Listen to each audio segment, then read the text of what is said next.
આજે આપણે 22 માર્ચના રોજ હિંમતનગર સાબરકાંઠા જિલ્લામાં છીએ.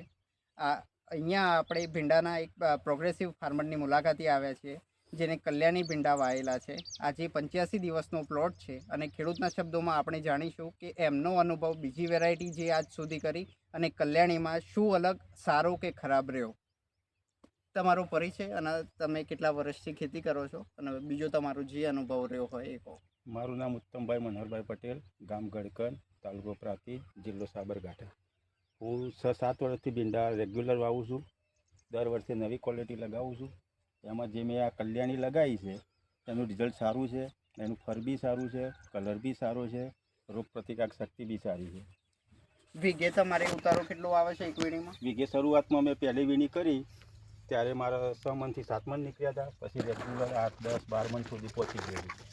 અને કેટલા દિવસે સ્પ્રે મારો છો? સ્પ્રે 10 દિવસે મારું છું. અને ટોટલ 5-6 કેટલા સ્પ્રે છે અત્યાર સુધીમાં 4 સ્પ્રે છે. ખર્ચાની દ્રષ્ટિએ બીજી વેરાયટીઓ કરતાં આમાં ઓછો રહે છે, કેટલો જ રહે ઓછો છે? છે. ખર્ચાની દ્રષ્ટિએ બિલકુલ ઓછો. અને કલર જે બી તમે બજારમાં વેચવા જતા હોય તો કલરની રીતે તમને ભાવ એના અલગ મળી રહે છે? મળી રહે છે.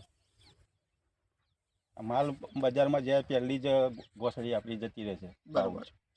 અને ભીંડાની લેન્થ કે એની જે વજન છે અને અંદરનું પોલાણ હોય છે એ બીજી બધી વેરાયટીઓ કરતાં કેવું લાગે? ના, સારું છે.